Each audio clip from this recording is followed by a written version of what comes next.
¿Qué significa realmente vivir en una democracia?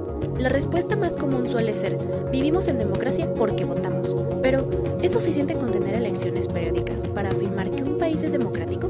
Para responder a esta pregunta, vamos a hablar de un concepto fundamental, la democracia electoral y de cómo se mide a través del Electoral Democracy Index, desarrollado por el proyecto internacional BIDEM.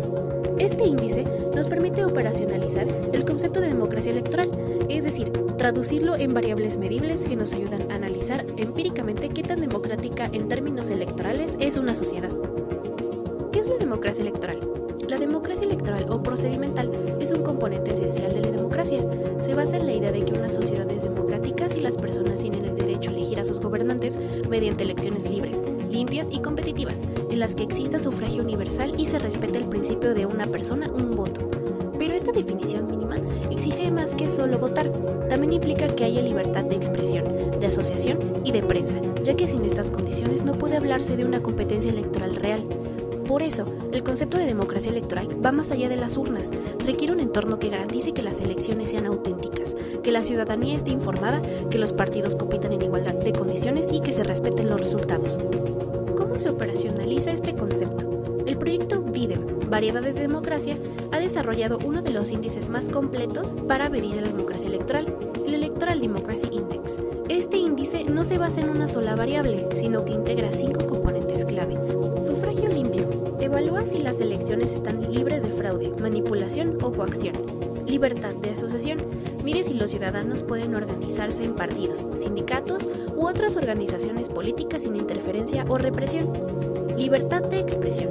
Determina si las personas pueden expresar sus opiniones políticas sin temor a represalias. Acceso a fuentes alternativas de información. Examina si existen medios independientes y si la ciudadanía tiene acceso a diferentes perspectivas informativas. Autonomía de la administración electoral. Considera si las instituciones encargadas de organizar las elecciones son independientes e imparciales.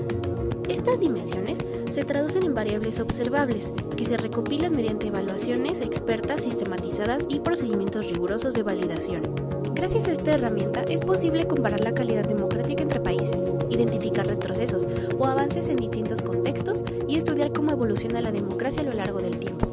Por ejemplo, el índice ha mostrado que países como Hungría, India o Turquía han experimentado un deterioro progresivo en su calidad democrática, a pesar de seguir celebrando elecciones.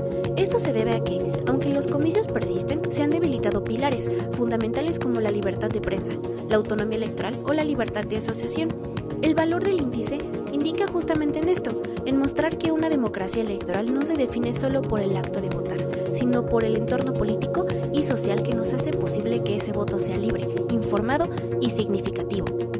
A nivel internacional, el índice de democracia electoral muestra que, desde finales de los 80, el mundo vivió un ciclo de expansión democrática. El promedio global pasó de poco a más de 0.41 en 1990 a 0.53 en 2010, reflejando elecciones más limpias y entornos con mayores libertades.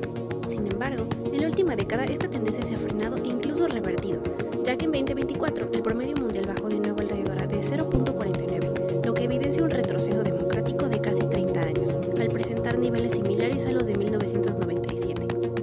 Europa sigue siendo la región con los niveles más altos, con puntajes que van en los últimos 25 años de 0.74 a 0.76, aunque en algunos países se observan caídas recientes. América Latina, por su parte, alcanzó su mejor momento en 2004 y 2005, con cerca de 0.67, pero desde entonces ha descendido hasta ubicarse hoy en torno a 0.59. Un caso llamativo es el de Estados Unidos, que tras mantenerse estable en torno a 0.87 durante 2 décadas, a partir de 2016 su puntaje cayó de manera sostenida, hoy se sitúa cerca de 0.84. Este panorama confirma que el debilitamiento de la democracia electoral no se limita a países con instituciones frágiles, sino que también afecta a democracias consideradas consolidadas. En el caso de México, el índice de democracia electoral refleja con claridad la historia reciente del país. A principios de los 90, México se ubicaba en un nivel bajo, con un puntaje cercano a 0.4, lo que mostraba un sistema todavía marcado por prácticas poco competitivas y un acceso limitado a elecciones limpias. Con las reformas electorales y la alternancia política del año 2000, el índice registra un aumento sostenido y alcanzó un puntaje de hasta 0.71 durante la primera década del siglo XXI. Ese fue el momento de mayor fortaleza de la democracia electoral en México, por encima incluso del promedio latinoamericano. Sin embargo, a partir de 2019, la tendencia cambió al pasar de 0.69 a 0.51 en 2024, lo que representa una caída en 5 años del 26%. Esta cifra coloca al país debajo del promedio de la región latinoamericana equivalente al 0.59, reflejando así un deterioro importante respecto a los niveles alcanzados en décadas anteriores. Esto significa que, aunque seguimos teniendo elecciones, algunos pilares fundamentales de la democracia van más allá del ámbito procedimental, se han debilitado. En otras palabras, la experiencia mexicana ilustra que la democracia no está garantizada, puede avanzar con reformas y participación ciudadana, pero también retroceder cuando sus instituciones se erosionan. Medir la democracia no es sencillo, pero es indispensable si queremos comprenderla, defenderla y mejorarla.